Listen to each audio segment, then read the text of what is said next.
Muy buenas tardes a todos, bienvenidos a la presentación del libro Políticas Públicas Fiscales y Derechos Fundamentales en México. Antes de iniciar, pues quiero reiterar mi agradecimiento a esta casa editorial de tan larga trayectoria dentro de la tradición jurídica que me haya permitido publicar esta obra bajo, bajo el sello de Porrúa.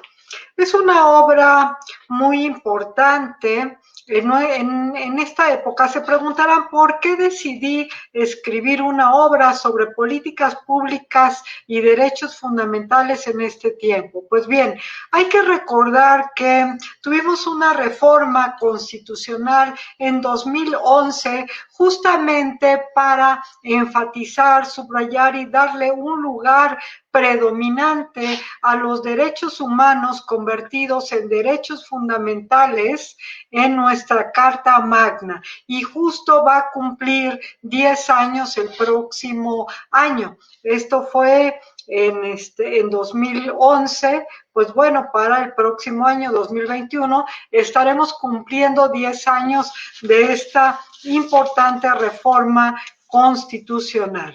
No porque no existieran los derechos humanos antes de esa época, ¿no? O sea, México tiene una larga trayectoria en el reconocimiento de derechos humanos y traducidos en derechos fundamentales, es decir, derechos humanos consagrados en el texto constitucional. Y por lo tanto, pues como lo indica hoy el artículo primero a partir de esta reforma de 2011, en donde los órganos estatales se obligan no solamente a respetarlos, sino a hacerlos cumplir. Y cuando decimos, pues, los tres poderes típicos del Estado, estamos hablando de órganos del Ejecutivo, del Legislativo y del Judicial. Esto es la obligación de los órganos del Estado, de los poderes del Estado, van más allá de tan solo respetar el ejercicio de estos derechos fundamentales, sino que se traducen en una obligación de hacer. Entonces, pues este libro lo que pretende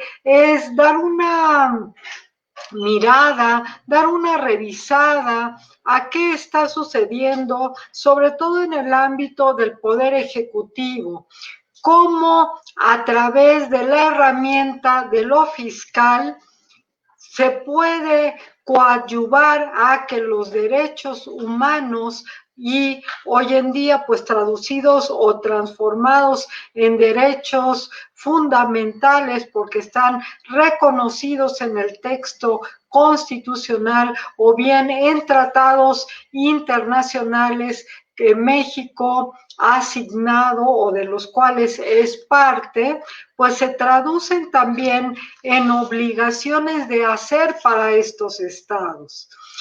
Desde el Poder Ejecutivo encontramos que se toman decisiones gubernamentales a través de las cuales estos derechos fundamentales pueden cobrar vigencia, se les puede dar aplicabilidad.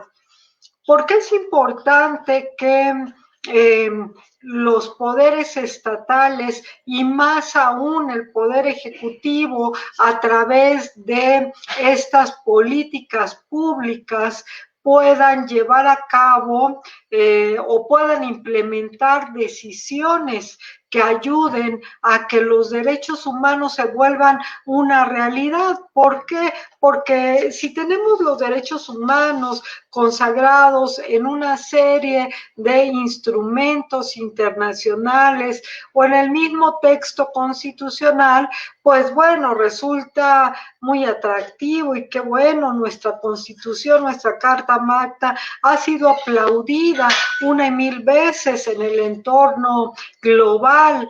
pero de ahí a que se vuelvan una realidad para la ciudadanía, para el gobernado, pues creo que dista mucho. Realmente este compromiso que adquiere el Estado mexicano y particularmente el Ejecutivo de darle esa aplicabilidad, darle esa vigencia cotidiana a los derechos fundamentales, pues no es una tarea menor, sino por el contrario, es una tarea mayor. De aquí que se puede apoyar en diversos tipos de instrumentos. Pero uno de estos instrumentos es justamente la política tributaria.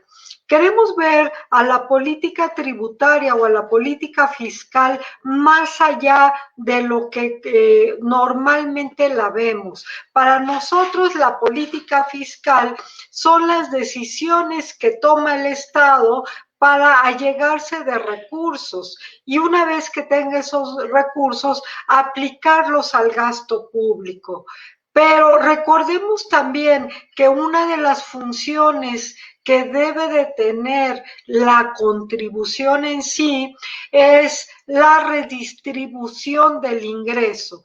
Es decir, si a través de un principio constitucional de acuerdo al cual los que tienen más o los que denotan mayor capacidad económica tienen mayor capacidad contributiva y los que contribuyen con menos o inclusive aquellos que no contribuyen porque no tienen esa capacidad económica, pues también les debe de llegar el beneficio del gasto público. ¿Y cómo les va a llegar este beneficio del gasto público? Pues exactamente a través de las políticas económicas y dentro de esta gran gama de políticas económicas tenemos las políticas tributarias.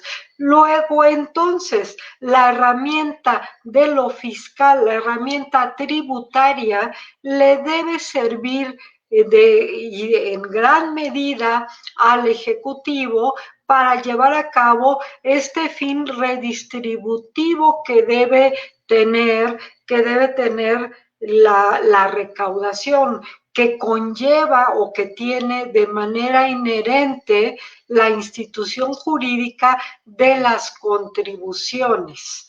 Y de este modo, pues ampliar el concepto de política tributaria.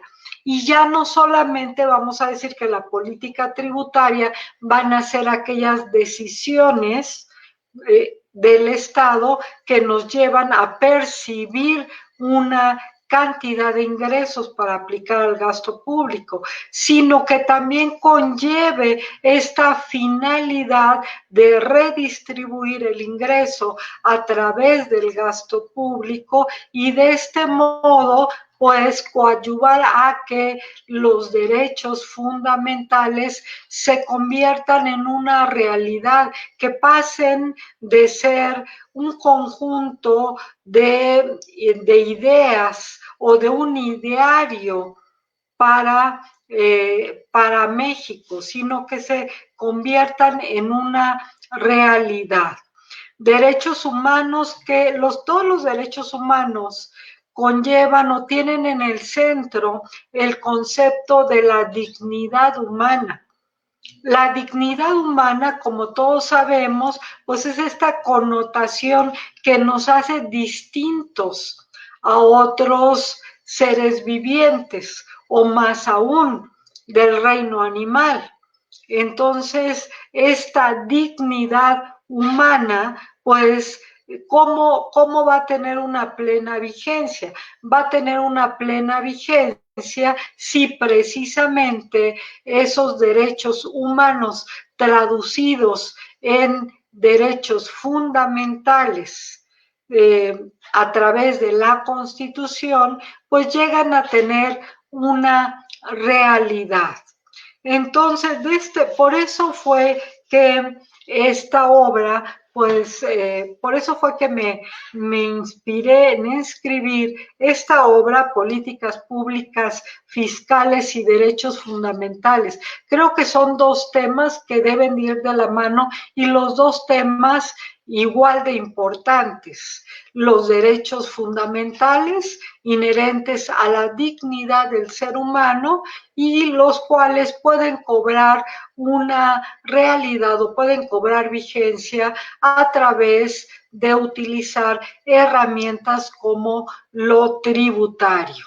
Además, dicho sea de paso, que hay otra gama u otro grupo de derechos fundamentales que deben de ser respetados cuando la autoridad administrativa en materia tributaria lleve a cabo el ejercicio de facultades de comprobación. Podemos ver esta obra seccionada prácticamente en 4 partes. En una primera parte referida a las generalidades, en donde hablamos de los derechos fundamentales en el Estado mexicano, su distinción o su definición frente a los derechos humanos, las obligaciones en materia de derechos fundamentales, pues sobre todo refiriéndonos a estas obligaciones que a partir de 2011 la misma Constitución confiere a los órganos estatales, ¿no? Pero en la obra pues me dedico fundamentalmente a las obligaciones que tiene el Ejecutivo y cómo lo puede llevar a cabo a través de las políticas públicas, ¿no?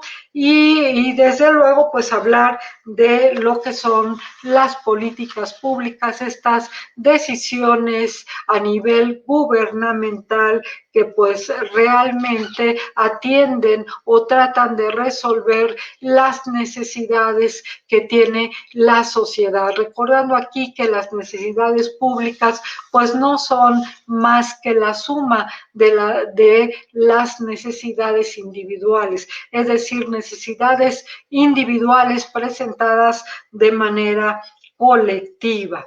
En una segunda parte, pues nos referimos a derechos civiles y derechos políticos vistos bajo el crisol precisamente de las políticas públicas en materia fiscal.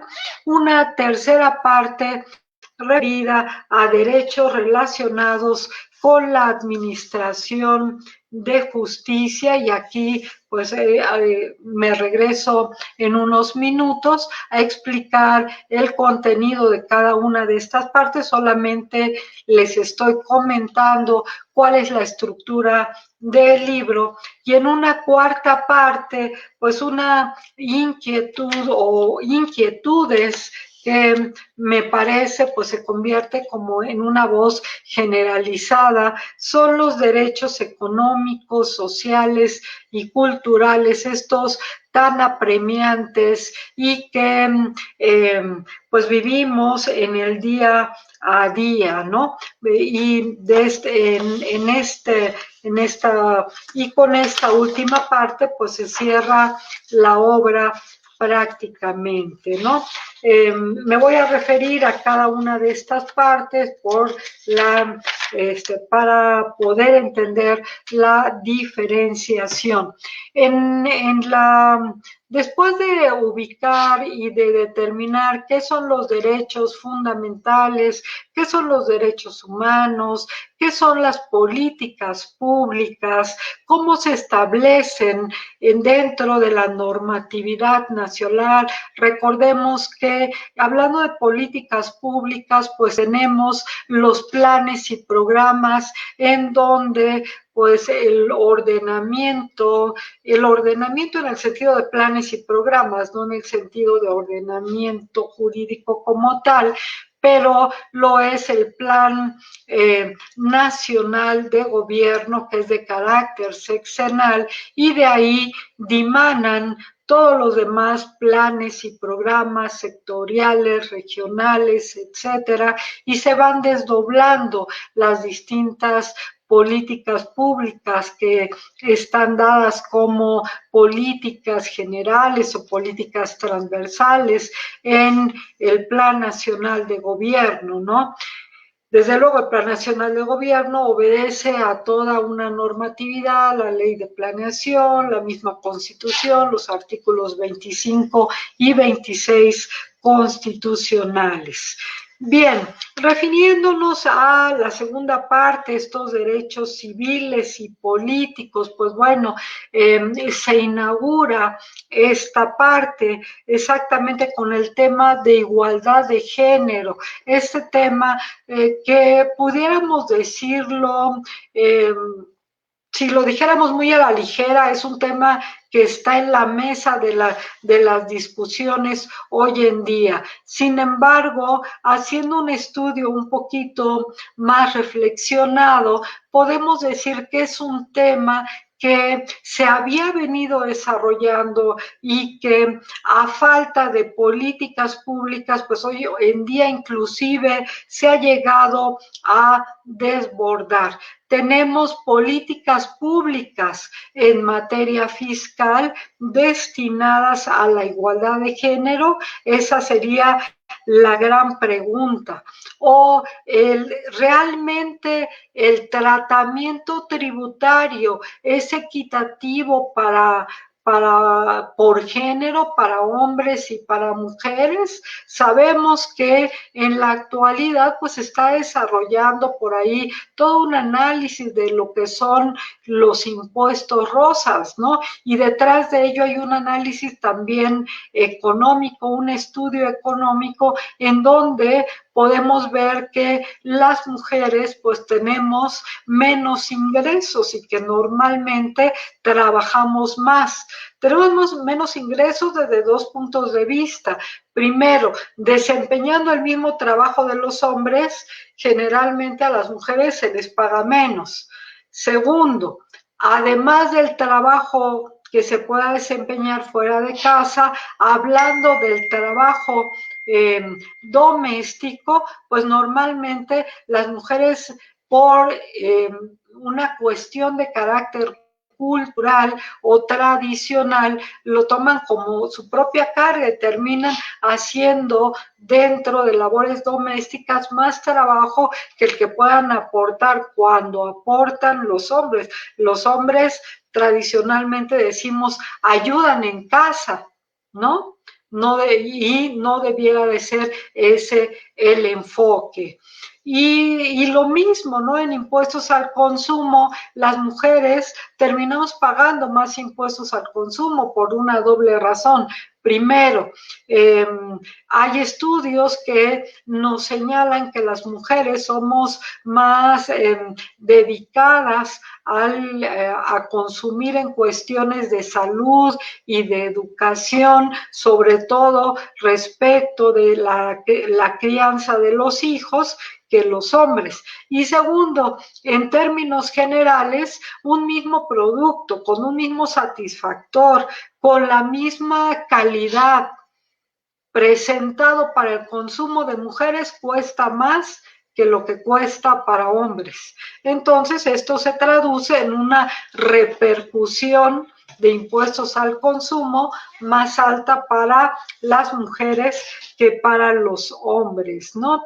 Bien, pues entonces ahí dejamos una serie de inquietudes en donde pues hay que trabajar mucho. Yo creo que desde el ámbito de lo tributario todavía podemos abonar en favor de una igualdad de género, que al final pues es una meta y como mismo ONU Mujeres lo menciona, para algunos países que vamos un poquito retardados en el tema, pues estaremos hablando todavía de aquí a 1 o 2 décadas para ir viendo mejores resultados en el tema. Desde luego, pues abordamos también derechos como derecho a la información, y aquí pues el tema tan importante del secreto fiscal. Son temas, el derecho a la información y derecho a la transparencia, son temas pues muy relevantes hoy en día, ¿no?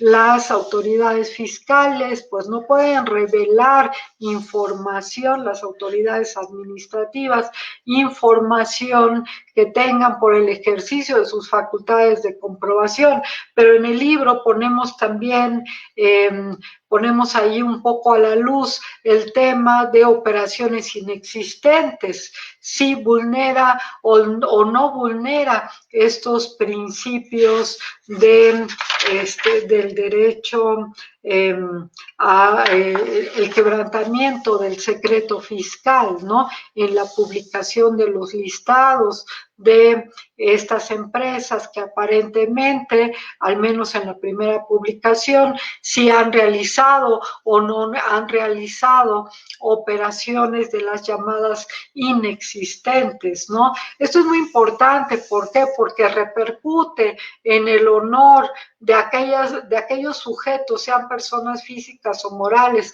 que aparecen publicados en los listados. Desde el primer listado, no importa, o sea, el más importante a la vuelta, al final del día, diríamos, es el publicado por segunda vez, es decir, de aquellos pseudo contribuyentes que no pudieron acreditar la materialidad de las operaciones calificadas como inexistentes.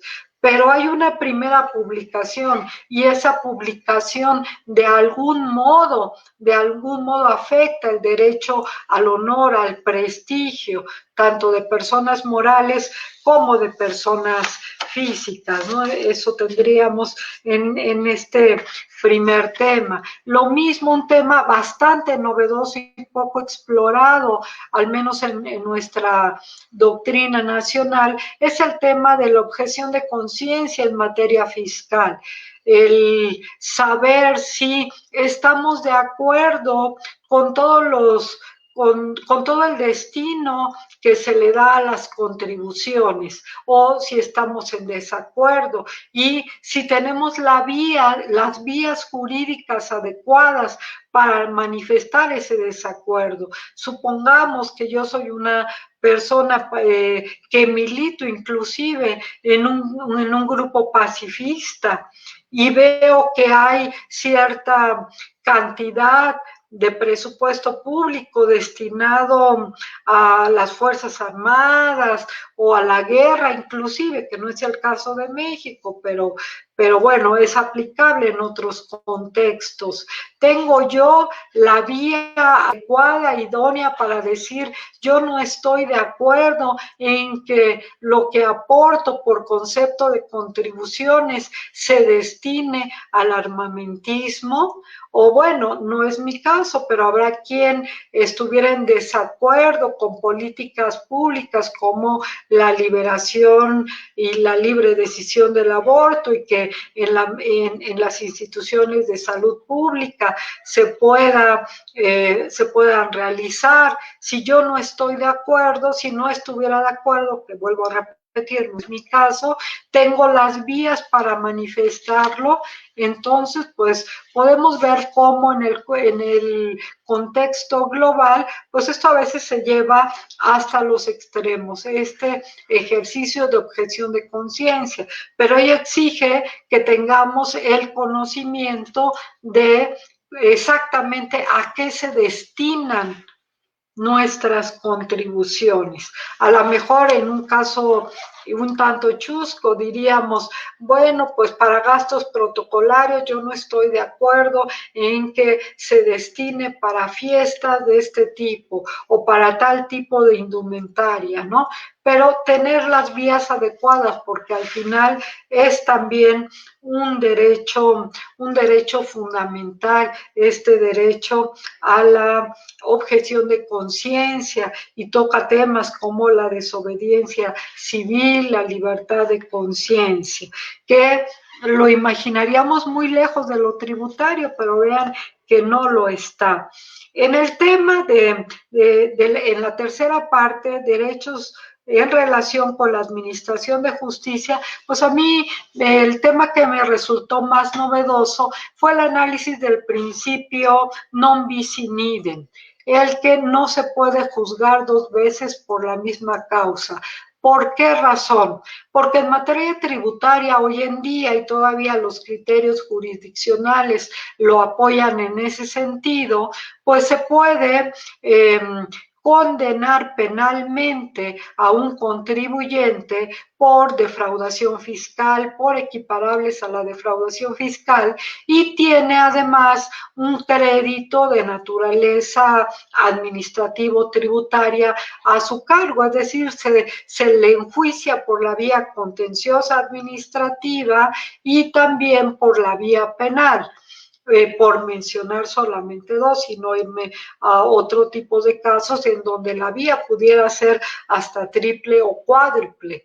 Hoy en día, y digo hoy en día, me refiero a los últimos 10 años, o sea, 10 años, que en Europa se viene gestando otra perspectiva, en donde el Tribunal Europeo dice, ¿sabes qué? Estado tal finlandés, por ejemplo, en un supuesto que se desarrolla ahí en el libro, elige la vía que resulte más, que le cause mayor aflicción al contribuyente. Si crees que es la penal, vete por la penal. Si crees que a través de la vía administrativo-tributaria le va a causar mayor aflicción, vete por ahí. Pero el llevar las dos vías de manera paralela, desde el punto de vista de este Tribunal Europeo, sí se estaría quebrantando el principio non bis in idem. Entonces, pues, esto nos invita a nuevas reflexiones. ¿Por qué? Porque tenemos décadas de asumir, bueno, pues tal como lo señalan los criterios jurisprudenciales, se tratan de dos vías autónomas e independientes, pero hay un cambio de criterio y yo creo que sí hay que tomarlo en cuenta, sobre todo a partir pues de la reforma también en materia penal, porque a la postre puede resultar que tenga una carga económica como pena por la vía del juicio penal y por otro lado tenga un crédito tributario administrativo, entonces sí hay que considerarlo.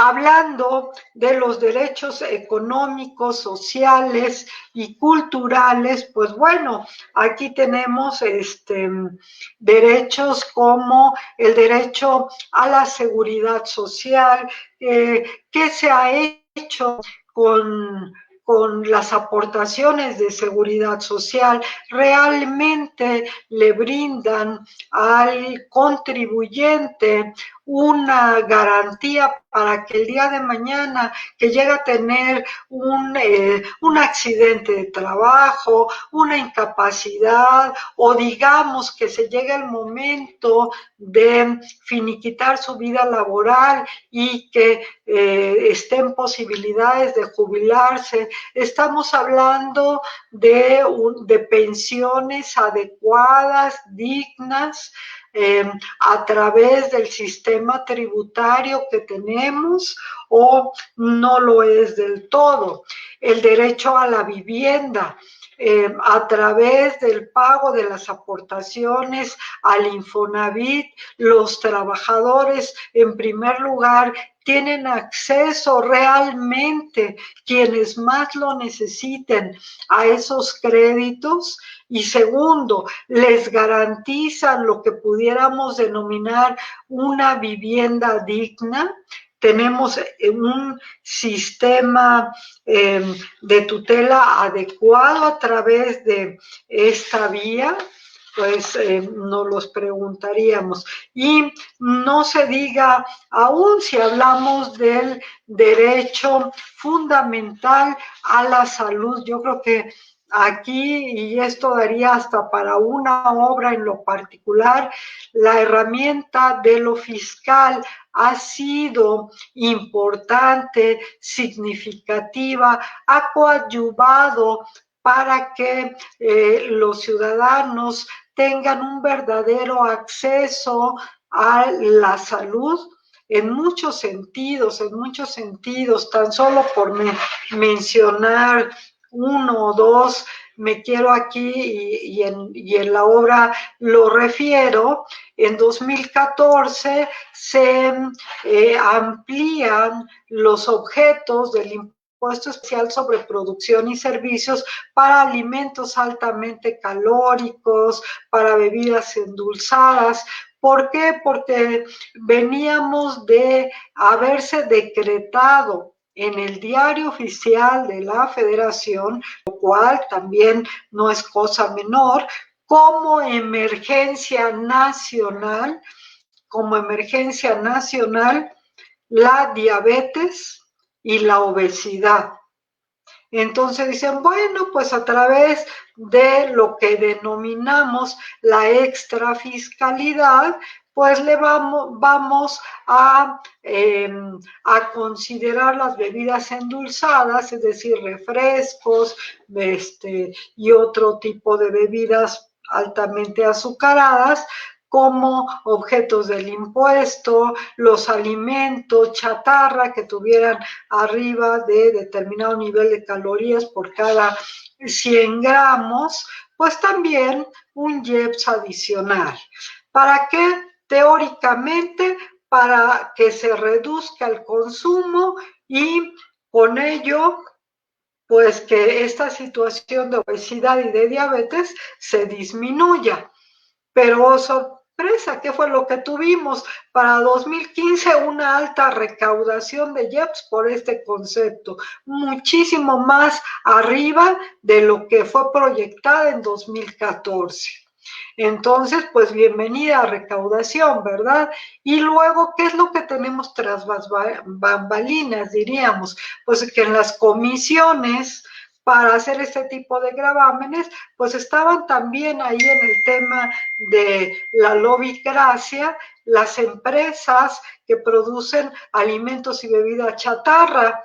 ¿Cómo es posible que estén asesorando a los legisladores cuando lo que se pretende es disminuir el consumo? ¿Ustedes creen que esas empresas iban a cooperar en ese sentido?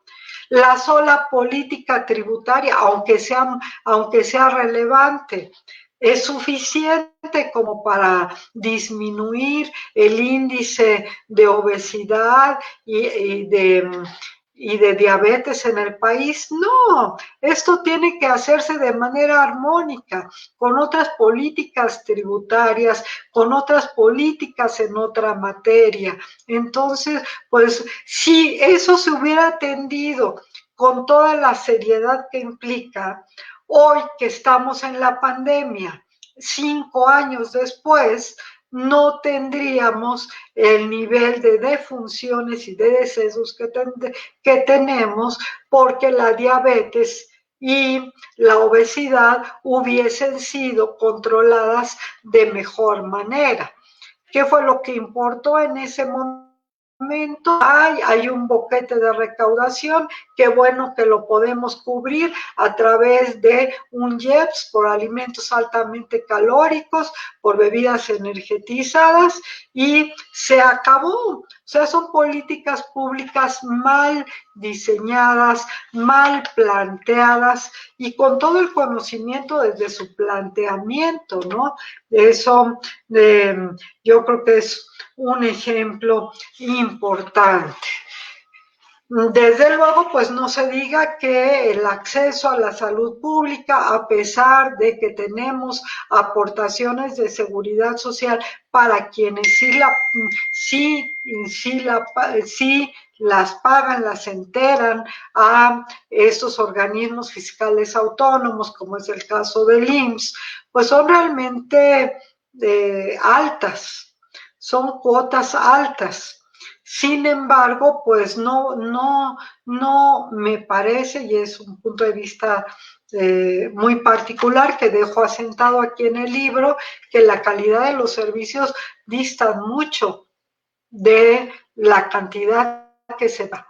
no hay una buena administración de los recursos que se perciben, ni tampoco está toda la universalidad de contribuyentes que deberíamos de tener, aunque claro, no dejo de tener presente que el derecho a la seguridad social, que conlleva también o va aparejado de este derecho a la salud, pues debiera de ser un derecho fundamental, como lo señalan también instrumentos internacionales, un derecho fundamental y si se puede gratuito, pues qué mejor, ¿no? Pero por lo pronto, pues estamos hablando de este entorno tributario. Hablamos también, por ejemplo, del derecho a la educación. ¿Qué tenemos? ¿Qué tenemos de estímulos al derecho a la educación en materia tributaria? Apenas por ahí una raquítica deducción para, para las colegiaturas, y digo raquítica por lo limitado que es esta posibilidad de deducción de las colegiaturas y del transporte escolar. Este último, pues, llevado al punto de una manera casi imposible. Son muy pocas las hipótesis en donde podemos ver que el transporte escolar pueda ser deducible por los requisitos formales a que se refiere. También, pues, otro muy importante, el derecho a un nivel de vida adecuado y de vida digna, ¿no? Este famoso porque pues ya tiene tiempo en el foro, pero no lo terminamos de aterrizar bien en México, el derecho al mínimo vital o mínimo exento.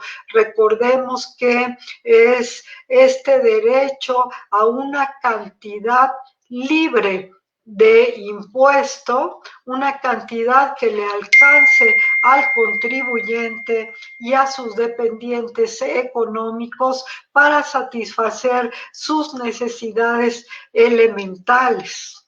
Recordemos que en 2009, y aquí en la obra queda patente esa parte, en 2009 el subsidio al empleo se restringió solamente para trabajadores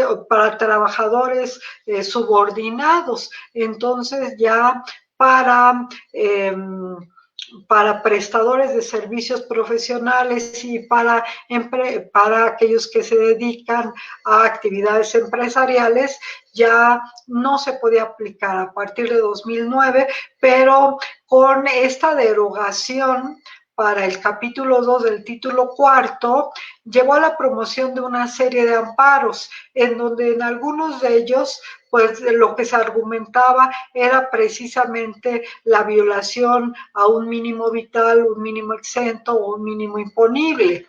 Y de aquí que la misma Corte no se haya puesto de acuerdo. O sea, aquí en la obra están los testimonios de cómo algunos ministros opinaban de que pues el mínimo exento no estaba previsto en nuestro sistema jurídico. Al final se concluye por una mayoría simple que el salario mínimo es nuestro mínimo exento. Pero a pesar de que sobre todo en estos 2 últimos años el salario mínimo ha tenido una adecuación importante, sin embargo sigue siendo una cantidad que no alcanza para las necesidades más elementales de una familia, ¿no? Entonces, en este libro pues dejamos ahí como la base, como en algunas otras publicaciones, porque creo que en este tema desde hace años he sido un poco insistente en respetar este mínimo imponible, ¿no? Decíamos este derecho a la vivienda, sí, y esta exención que tenemos por la enajenación de la casa habitación también es parte o no de tratar de respetar este derecho a la vivienda. Tenemos también en esta última parte, en esta cuarta parte, algo que se denomina, pues hoy en día, los impuestos verdes, que corresponde a utilizar el instrumento de la contribución, utilizar la herramienta de lo fiscal para el cuidado medioambiental. Aquí en la obra, pues prácticamente dejo plasmada una crítica. Países en vías de desarrollo, como es el caso de México, pues muchas veces hemos preferido sacrificar nuestra sanidad medioambiental, nuestro equilibrio ambiental, con tal de que vengan y que inviertan y que haya algo de desarrollo económico. Hemos sido muy permisivos, aun cuando en el contexto internacional México, pues normalmente es un país que en los foros internacionales siempre está apoyando medidas de cuidado medioambiental. Sin embargo, pues diríamos en un dicho muy popular, así como que candil de la calle, oscuridad de su casa, porque a nivel nacional pues es de todos conocidos que no tenemos realmente medidas o políticas para un cuidado medioambiental sano y que muchas veces no nos importa el hecho de que comunidades enteras puedan estar dañándose en su salud, inclusive en su vida, pero con tal de que haya por ahí una empresa transnacional que se haya establecido y haya dado unos cuantos trabajos para la comunidad. Hoy en día este sector de políticas públicas tributarias en materia de cuidado medioambiental, pues están teniendo un gran auge. Creo que se puede utilizar esta herramienta para darle vigencia a este derecho, porque hay que recordar también que los derechos humanos, todos los derechos fundamentales, pues son interdependientes uno de otro. Entonces, muchas veces si no tenemos un derecho a una educación, pues tampoco tendremos a la salud como tal, ¿no? Y no alcanzaremos un derecho a la vivienda. Entonces, pues es importante el tener presente esa interdependencia de derechos fundamentales. Quisiera cerrar un poco mi intervención aquí, pues mencionando dos cuestiones que están impresas en el libro. Una, la frase que está al inicio del libro, que dice otro mundo es posible, solo hay que querer construirlo. Es una frase de Frederick Obermayer y Bastián Obermayer en este libro tan importante de ellos que fue Los Papeles de Panamá, pero tienen toda la razón, ¿no? La política tributaria puede ser una herramienta de gran utilidad para hacer vigente, para poder avanzar en cumplir estas obligaciones que el artículo primero le da a los poderes estatales, ¿no? Sobre todo, pues a través de políticas públicas. ¿Por qué? Porque una norma se establece de manera general por su propia naturaleza, pero a través de las políticas públicas la podemos aterrizar y le podemos dar aplicabilidad en millones de ciudadanos.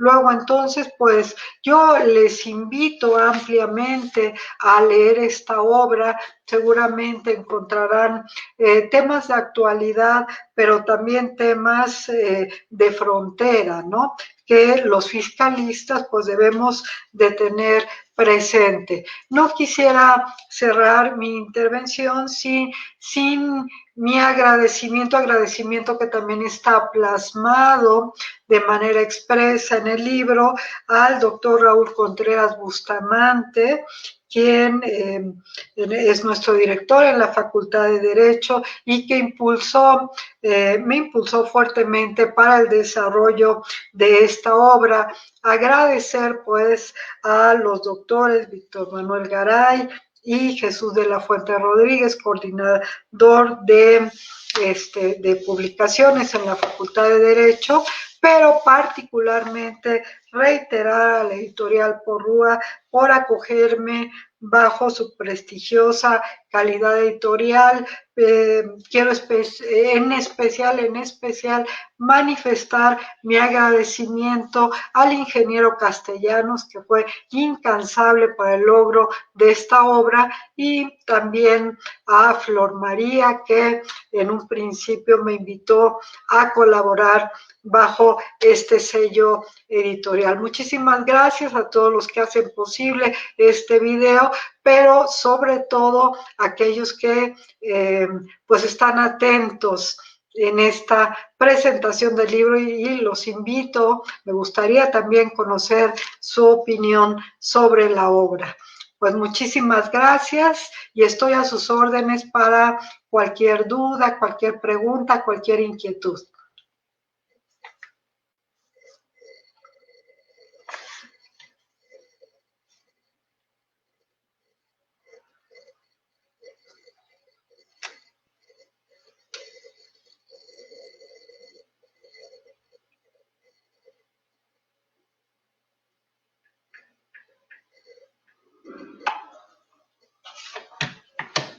Aquí me mandan una pregunta. ¿Considera que la actual administración en aras de la llamada austeridad republicana proteja nuestros derechos humanos?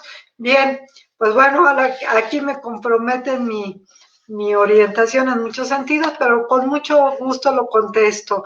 Yo sí estoy de acuerdo en que se debe de ser muy cuidadoso con el destino de los gastos públicos, pero no estoy de acuerdo en que simplemente el objetivo sea ahorrar.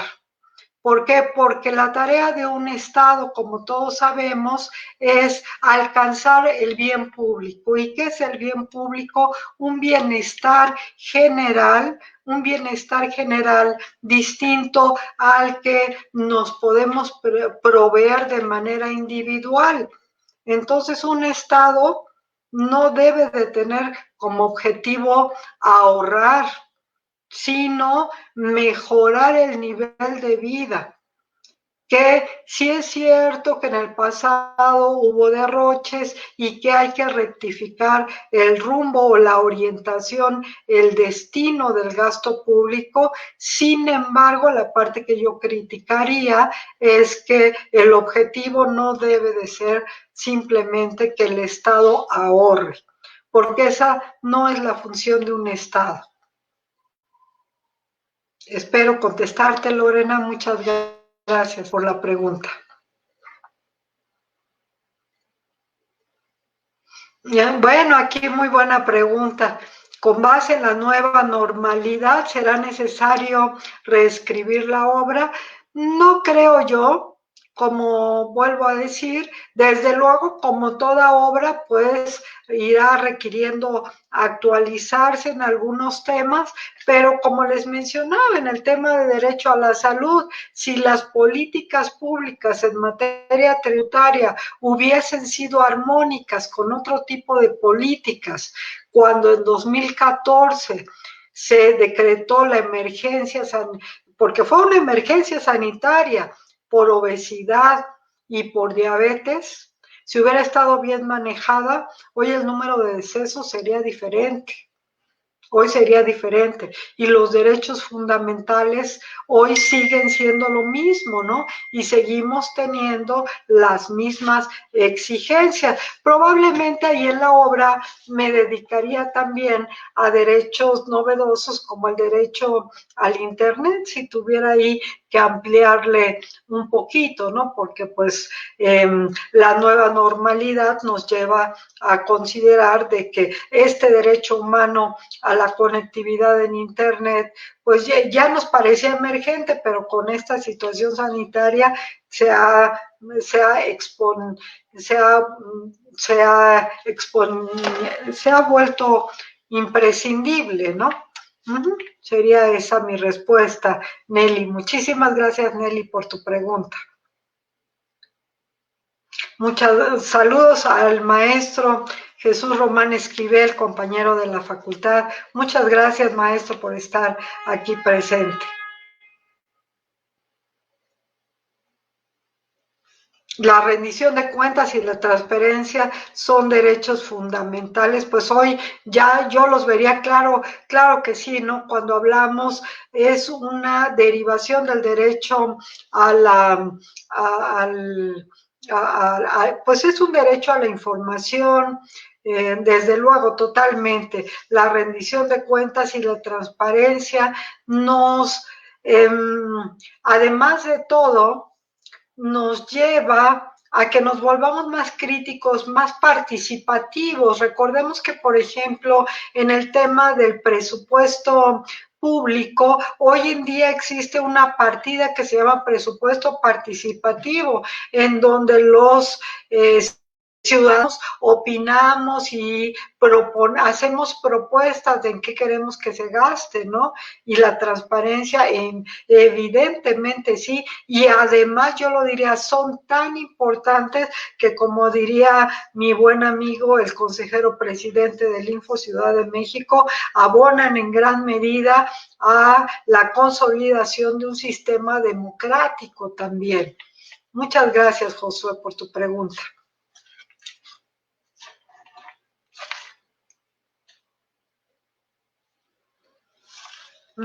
Hoy está, pues se pregunta, ¿no? Ingrid me pregunta, ¿cómo podemos erradicar la violencia económica? Bueno, pues aquí habría que dilucidar primero qué entendemos como violencia económica, pero desafortunadamente ya tenemos el tema de la inseguridad desde hace décadas en nuestro país, y de la mano, pues el tema de la violencia manifestada de diversas formas, desde una violencia de género, violencia de carácter laboral, una violencia en donde las empresas grandes se comen a las chicas, por decirlo de una manera bastante popular, y no hay las herramientas suficientes, ¿no? A pesar, por ejemplo,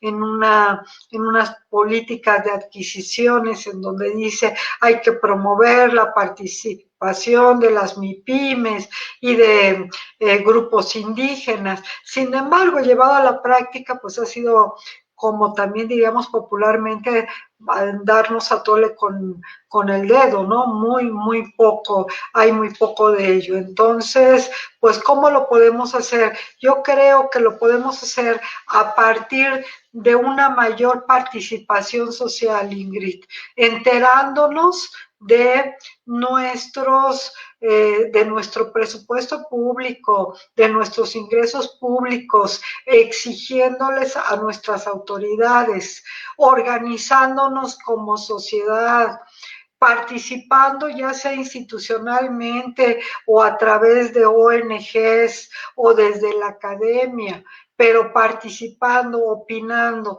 no siendo como como lo hemos sido durante décadas, el estar ahí como inertes y aguantando todo tipo de violencias.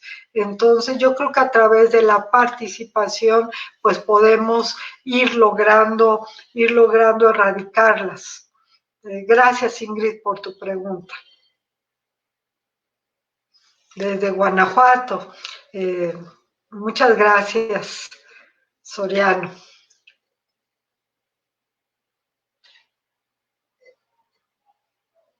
Ok, dice, bueno, ¿cómo podemos ampararnos contra estos gastos que atentan con nuestras creencias, hablando de este derecho de la objeción de conciencia?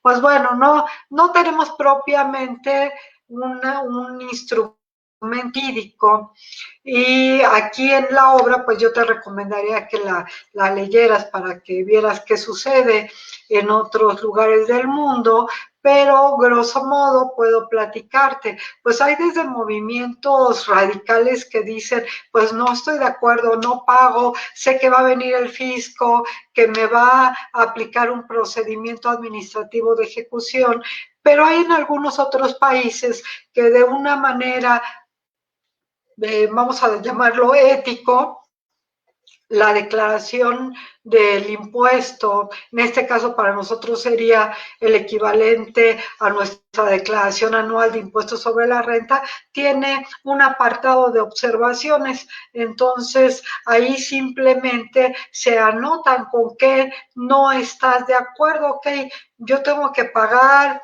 30,000 pesos de impuestos, los pago, pero no quiero que se destinen a el vestuario de la primera dama, ¿no?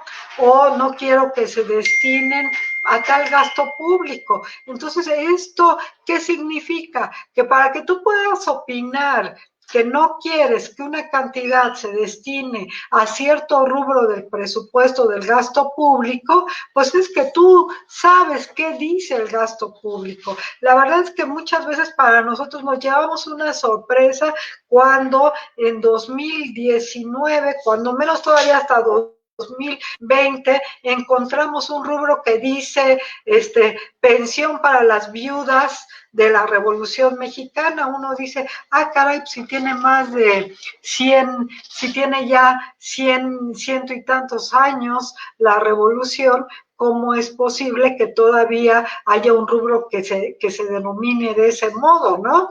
Y luego hacemos una consulta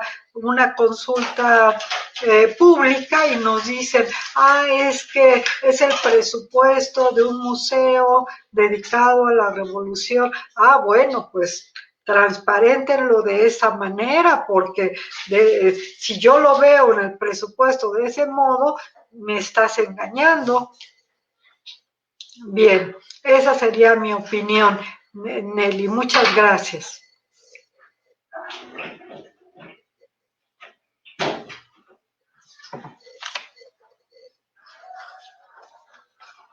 Bueno, pues muchísimas gracias nuevamente a todos, muchísimas gracias a Porrúa, verdaderamente, y pues a nuestra audiencia los invitamos a adquirir la obra, los libros de Porrúa. Como ustedes saben, tienen dos grandes ventajas.